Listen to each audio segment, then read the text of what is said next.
Hæ. Jæja, ég lofaði því í síðustu viku ég myndi segja ykkur frá Google Alert og ég ætla að standa við það. Google Alert er lítið tæki á netinu sem er í boði Google, frítt, og ég ætla að sýna ykkur það bara á eftir. En ég ætla bara aðeins að áður en ég sýna ykkur það að segja ykkur svona til hvers það er nytsamlegt. Það sem þú í rauninni gerir er að setja inn ákveðin orð, alveg svo þú myndir setja inn einhver leitarorð í Google og skráir það hjá þér og þá sendir Google þér e-mail í hvers skipti sem það finnur eitthvað nýtt á netinu þetta orð. Reyndar til að byrja með, þegar þú setur þetta inn fyrst að þá dettur kannski inn svolítið slatti af því að þeir skoða hvað er á netinu fyrir, en síðan fer þetta detta niður í að vera bara af og til og þú getur líka stillt það hversu oft þú vilt vera að fá þessar alerts. En til hvers er gott að nota þetta? Jú, við vorum að tala að fylgjast með samkeppni síðast. Þannig að það er að gera að setja nafn samkeppnisaðilans inn í Google Alert og þá færðu e-mail í hvers skipti sem eitthvað nýtt samkeppnisaðilan birtist á netinu. Mjög gott þess að fylgjast með þeim. Þú getur líka gert það fyrir þitt nafn, þitt fyrirtækjanafn eða brand eða vöru eða þjónustu eða hvað það er og fylgst með því sem verið er að segja það á netinu. Og svo er líka kannski bara eitthvað annað sem þú vilt fylgjast með. Ég meina fylgjast með einhverju í þínum bransa eða annað, þannig að þá getur þú sett inn leitarorð og þú færð e-mail þegar það kemur. Svona virkar þetta, sýnum ykkur þetta núna. Við förum inn á google.com/alerts.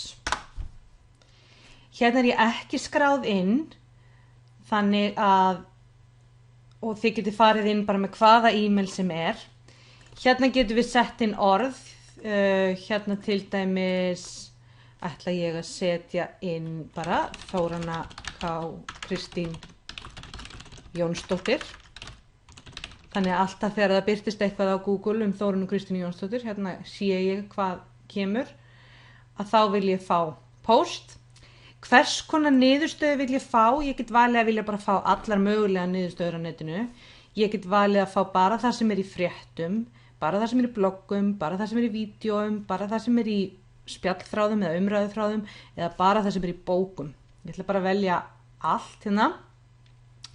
Síðan velja ég hversu oft ég vil fá tilkynningu og það getur verið einu sinni á dag, einu sinni í viku eða as it happens, það er að segja bara leið og Google finnur það. Mér finnst ágætt að hafa þetta bara einu svona dag svo ég sé ekki kannski ef maður er með eitthvað leitarorð sem eru mikið að koma að maður sé ekki alveg að drukkna í póstum. Síðan hversu margar leitarniðurstöður og þá getur þú valið að fá allar leitarniðurstöðunar eða bara þær bestu. Og það fer eftir hversu þröngt eða vítt þetta leitarorð sem þið eruð að leita eftir er, hvort þið vilja fá bara bestu eða allar. Ég til dæmis ef ég er að leita að mér, þá er ekki margar Þórana Kristín Jónsdóttir, þannig ég vil bara fá allar. Og síðan myndi ég setja inn e-mailið mitt, það getur verið hvaða e-mail sem er, og smelli á Create Alert. Og þá einfaldlega fer þetta detta inn. Ef að þú ert með Google e-mail, hvort þú notar Google Apps eða hvort þú notar Gmail eða ert með Google reikning, þá getur þú skráð þig inn hérna hægra megin. Ég ætla að skrá mig inn núna.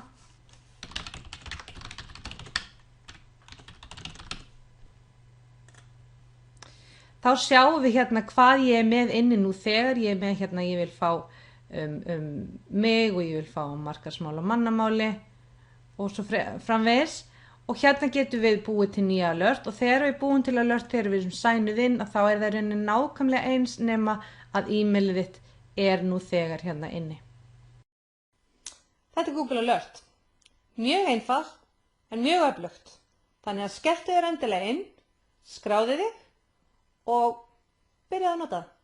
Sé þig næsta viku.